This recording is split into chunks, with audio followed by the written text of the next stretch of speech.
KS উচ্চ বিদ্যালয়ের সমাবর্তন অনুষ্ঠানের সম্মানিত অত্র প্রতিষ্ঠানের সভাপতি মহোদয় এবং বিজ্ঞ আইনজীবী আমাদের কামরুল হাসানের আহ্বানে আমি এখানে উপস্থিত হতে পেরে আমি এই সমাবর্তন অনুষ্ঠানের প্রাক্তন ছাত্রছাত্রীদেরকে আমি অনেক ধন্যবাদ জ্ঞাপন করছি। প্রথমে আমি একটা কথা বলি, মাদক একটি আন্তর্জাতিক সমস্যা। এই সমস্যা শুধু লক্ষ্মীপুর নয়, সারা দেশে বিস্তৃত আছে। লক্ষ্মীপুর জেলায় বর্তমানে আমরা চিহ্নিত মাদক ইয়াবাকেই চিনি। ইয়াবাই লক্ষ্মীপুর জেলার প্রধান সমস্যা, কিন্তু মাদক উৎপাদনকারী দেশ বাংলাদেশ নয়। মাদক আসে মায়ানমার থেকে বিভিন্ন ভাবে অতি মুনাফেদারি মাদক চোরাকারবারীরা ইয়াবা এই লক্ষ্মীপুর পৌঁছাইয়া দিচ্ছে। তারা এই লক্ষ্মীপুর জেলার যুব সমাজকে এবং অল্প বয়সী ছাত্রছাত্রীদেরকে ধ্বংস করে দিচ্ছে। আমরা মাদকের বিরুদ্ধে কাজ করে যাচ্ছি। মাদককে নিয়ন্ত্রণে রাখার জন্য ইতিমধ্যে সকল শিক্ষা প্রতিষ্ঠানে কিন্তু কমিটি গঠন করা আছে এবং সকল শিক্ষা প্রতিষ্ঠানে এবং অষ্টম ষষ্ঠ শ্রেণীতে প্রত্যেক একটা বইতে মাদকের ক্ষতিকর দিক সম্পর্কে নির্দেশনা আছে। আমরা সকল শিক্ষা প্রতিষ্ঠানে মাদক বিরুদ্ধে আলোচনা করে যাচ্ছি। আমাদের মাদক বিরোধী অভিযান অব্যাহত আছে। তাছাড়া আপনারা জানেন মাদকের ক্ষতিকর দিক বলতে গেলে এগুলা অনেক বিষয়। যেমন ইতিপূর্বে রায়পুরে যে 4টা মারা হয়েছে, এর মূল যে একজন সুস্থ মানুষ যে 4 জনকে খুন করতে পারে না, এটাই এই মাদকাসক্তি তার প্রধান কারণ। আমি এখানে সকল উপস্থিত গুণীজনকে আমি উদাত্ত আহ্বান জানাবো, আপনারা আপনাদের পরিবারের অভিভাবক, আপনার সমাজের অভিভাবক এবং আপনাদের ছেলে সন্তানদের একটু বলতে খেয়াল রাখবেন। আপনার ছেলে সন্তানরা কার সাথে মিশছে, কি করছে, একটু খেয়াল রাখবেন।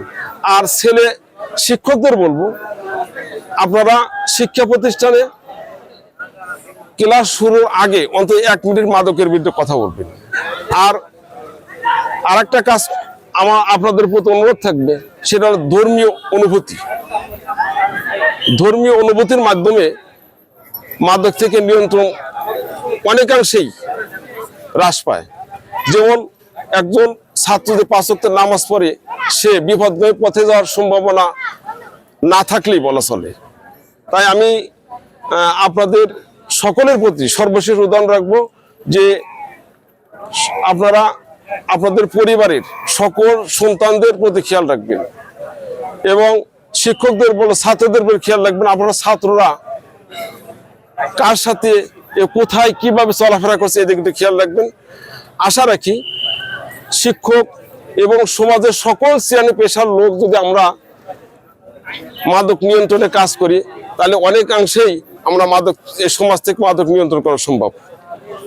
চাঁদাবাজি এগুলোর বিরুদ্ধে আমরা দাঁড়িয়েছি।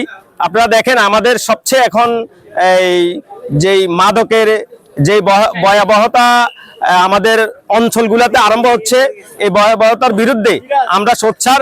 আমরা আশা করি এই মাদক দ্রব্য থেকে আপনার সকলকে উদ্ধার করতে হলে সবাই একত্রিত হয়ে সামাজিকভাবে প্রতিরোধ গড়ে তুলতে হবে।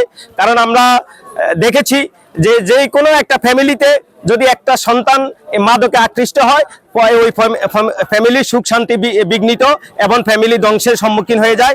আমরা ইদানিং কয়েকটা ঘটনা ইতিমধ্যে দেখেছি। তার ভয়াবহতা দেখে আমরা আসলে নিজ থেকে উদ্যোগ নিয়ে, বিশেষ করে আজকে ঐতিহ্যবাহী কেএস পাবলিক উচ্চ বিদ্যালয়ের প্রাক্তন ছাত্রছাত্রীদেরকে নিয়ে আমাদের একটা অনুষ্ঠান আছে। সেই অনুষ্ঠানের প্রারম্ভে আমরা এই মানববন্ধন এবং র্যালির আয়োজন করেছি।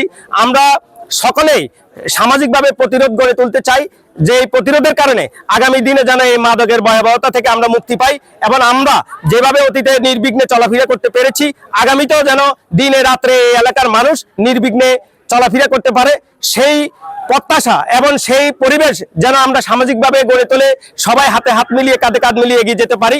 সেই জন্য এই ভয়াবহতা থেকে মুক্তি পাওয়ার জন্য আজকে আমরা এখানে দাঁড়িয়েছি। আমি সবার সহযোগিতা চাই, এলাকাবাসী সকলের সহযোগিতা চাই এই ভয়াবহতা থেকে মুক্তি পাওয়ার জন্য। আমাদের মেহমানবৃন্দ লক্ষ্মীপুর থেকে আগত এবং আমাদের সাংবাদিক ভাইয়েরা, আসসালামু আলাইকুম রহমতুল্লাহি ওয়া বারাকাতুহু। আসলে আমরা এখানে মানববন্ধন দাঁড়িয়েছি একটি কারণে, সেটা হলো আমাদের মাদকের যে ভয়াবহ, প্রায় প্রতিটা ঘরে ঘরে মাদকের আঘাত তৈরি হচ্ছে। এটা আরো আগে থেকেই প্রতিরোধ এবং নির্মূল করা দরকার ছিল, কিন্তু এখন এমন এক পর্যায়ে পৌঁছে গেছে যে আমার মনে হয় যেন প্রতিটা ঘরে ঘরে এই মাদকের এই ইয়েটা পৌঁছে গেছে। এখন এখান থেকে আমরা প্রত্যেকের জায়গা থেকে খুব শক্ত অবস্থানে থেকে আমরা এই মাদকের বিরুদ্ধে প্রতিরোধ গড়ে তুলতে হবে। নচেত সমাজে এবং শিক্ষা প্রতিষ্ঠান সহ প্রত্যেক জায়গায় এই মাদকের মারাত্মক ভাবে ধারণ করবে এবং শিক্ষা ব্যবস্থা নষ্ট হয়ে যাবে, সমাজ ব্যবস্থা নষ্ট হয়ে যাবে, সকল কিছুতেই এটা মারাত্মক আকার ধারণ করবে। এখান থেকে আমাদেরকে বাঁচতে হলে প্রত্যেকের জায়গা থেকে শক্ত অবস্থানে প্রতিরোধ গড়ে তুলতে হবে। অনেক ধরা হয়, ইভেন কি হাজতও নেওয়া হয়, এরপরে দেখা গেছে কদিন পরে, 2 দিন পরে, 4 দিন পরে আবার চলে আসে। এই জিনিসগুলো দেখবে কে? টাকার বিনিময়ে অথবা প্রশাসনিক কোনো দুর্বলতা আছে কিনা, এগুলো তো একটা দেখার বিষয় আছে। আসামি তো রেগুলার ধরা হয়, এরা তারপর চলে যায়, হাজতে কদিন থাকে, এরপর দেখা গেছে কি আবার আসি, থ্রেট দেয়, আবার আসি। যারা এগুলো নিয়ে এলাকার জনগণ যারা আছে তারা একটা লোক ধরাই দিবে, একটা মাদক ধরাই দিবে, ধরাই দেওয়ার পরে সে কি করে, 4 দিন পর 6 দিন পর আবার আসি, তার উপরে এটা করতে পারে, কারণ সেই মাদক কারবারে সে তার ব্যবসা চালানোর জন্য সে যে কোনো ব্যবস্থা নিতে পারে। এখন এটা হইলো যে আসলে প্রশাসনিক বিষয়ে জিনিসটা কতটুকু অগ্রসর হবে, কতটুকু এটা কঠোরভাবে হচ্ছে কিনা, এটা হচ্ছে বিষয়। মাদকের বিরুদ্ধে নির্লজ্জভাবে কাজ করে যাচ্ছে। মাদককে সহিংস কোঠায় আনার জন্য বদ্ধপরিকর বর্তমান সরকার।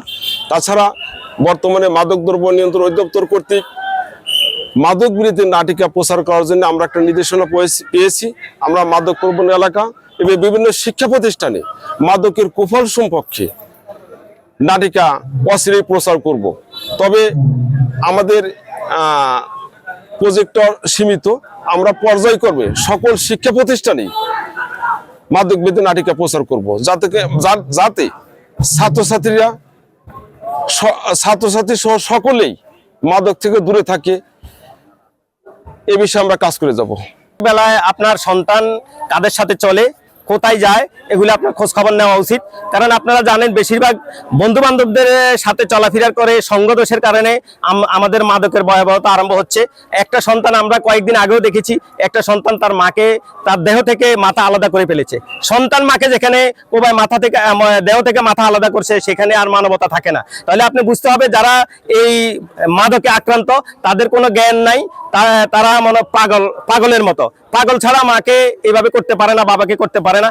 এই জন্য সকল অভিভাবকদেরকে উচিত তাদের সন্তান কি করে এগুলা দেখা, এবং আমরা মনে করি শিক্ষা প্রতিষ্ঠানের শিক্ষকদেরকে উচিত প্রত্যেক ছাত্রছাত্রীদেরকে মাদকের ভয়াবহতা সম্বন্ধে আলোচনা করা, এদের ভালো দিক এবং খারাপ দিক সম্বন্ধে বোঝানো। তাহলে আমরা মনে করি এই সন্তানরা ভালো একটা এই মাদক সম্বন্ধে অভিজ্ঞতা অর্জন করবে এবং এই মাদক থেকে দূরে সরে যাবে। মাদক কারবারিদের হাতে নাতে ধরা খাবে, সহসায় মানে মনে করেন যে স্পোর্টে ধরা খাবে, তখন তাদের স্পোর্টে বিচার হওয়া দরকার।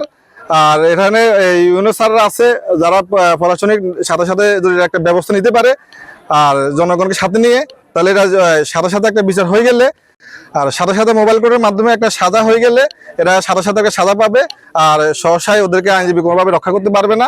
এরা দীর্ঘমেয়াদী একটা জেলের ভিতরে থাকলে, একটা থানায় থাকলে এরা আস্তে আস্তে এটা থেকে সরে আসতে পারবে। আশা করি কঠিনভাবে জিনিসটা সমাপ্ত হবে। নাগরিক হিসেবে মাদকের সাথে কোনো আপোষ নাই। আমরা চাই যে সে যে দলের, ধর্মের, যে বর্ণের, যে গোত্রের হোক না কেন, তাকে অতি দ্রুত আইনের আওতায় এনে তার বিচারের ব্যবস্থা করলে আমাদের মাদক নির্মূল করা সহজ হবে। আমাদের এই বিশেষ করে বিভিন্ন ওয়ার্ডে একটা ছেলেই একটা পরিবারকে ধ্বংস করে দিচ্ছে। দেখা গেছে যে আমি কিছুদিন আগে একটা অভিভাবক আসছে আমার কাছে, যে মাদক সেবন করে তার দাদি এবং তার বাবাকে সে মারাত্মকভাবে আহত করছে।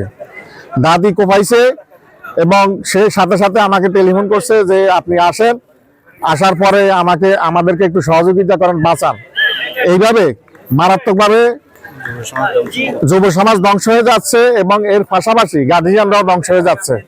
গার্জিয়ানরা এর প্রতিরোধ আগে থেকে না করার কারণে এই সমস্যাগুলো সৃষ্টি হয়েছে। তা আমরা আশা করি প্রতিটা গার্জিয়ান এখন প্রত্যেকের জায়গা থেকে প্রতিরোধ গড়ে তুলবে।